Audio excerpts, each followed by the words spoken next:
अस्सलामुअलैकुम, welcome to Shanaya news. उम्मीद करती हूँ कि आप सब खैरियत से होंगे। यूके की अहम तरीन अपडेट लेके आप लोगों के लिए हाजिर हुई हूँ।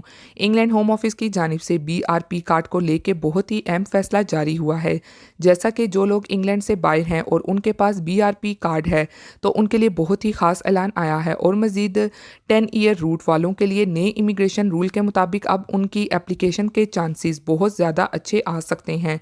तो इसके लिए करना क्या होगा, क्योंकि कि इससे मुतलिक बहुत ही अहम खबर जारी हुई है। तो इस न्यूज़ की तफसीलात के मुताबिक सबसे पहले आपको वाज़िया करती चलूँ कि जिन लोगों के पास बीआरपी कार्ड है और वो इस वक्त इंग्लैंड से बाहर हैं लेकिन उनके पास पासपोर्ट है और उनके ये कार्ड वैलिड हैं तो वो बिल्कुल इंग्लैंड में आ सकते हैं, क्योंकि बीआरपी कार्ड पे अगर एक दिन भी उनके पास रह गया है वीज़े का तो आपको ज़रूर एंट्री मिलेगी, क्योंकि उस दिन भी आप एप्लीकेशन डाल सकते हैं। और मज़ीद इसके अलावा लोगों को ये और मिसअंडरस्टैंडिंग ये है कि अगर आप एप्लीकेशन अप्लाई करते हैं एक्सटेंशन की और वीज़ा भी आपके पास है तो आप लोग मुल्क को छोड़कर ना जाएं, क्योंकि अगर होम ऑफिस चाहे तो कानून के मुताबिक होम ऑफिस कह सकता है कि आपकी एप्लीकेशन को विदड्रॉ कंसीडर करेंगे क्योंकि आप मुल्क को छोड़कर चले गए हैं। तो बहुत से लोग ये सोचते हैं कि हम इसलिए मुल्क को छोड़कर गए क्योंकि हमारे पास वीज़ा वैलिड है।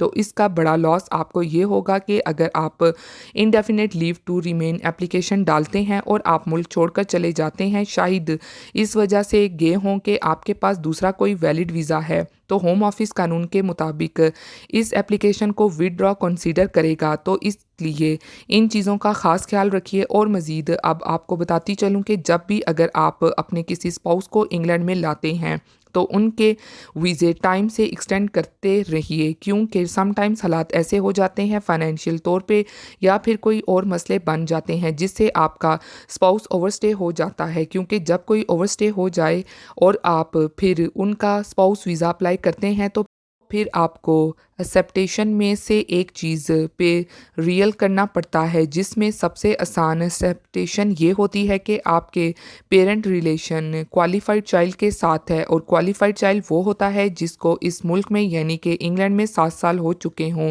या फिर जिसके पास ब्रिटिश सिटीज़न हैं। तो अगर आपके बच्चे क्वालिफाइड ब्रिटिश चाइल्ड हैं तो आपका केस बहुत ज़्यादा स्ट्रॉन्ग है, क्योंकि अगर आप अपने स्पाउस के लिए वीज़ा अप्लाई करते हैं लीव टू रिमेन जो कि 10 ईयर रूट पे उनको डाला जाएगा तो आपके बहुत ज़्यादा चांसेस हैं केस पास होने के। तो ये थी इंपॉर्टेंट अपडेट जो आप लोगों के साथ शेयर की गई। उम्मीद करती हूँ कि आपको इन्फॉर्मेशन मिली होगी।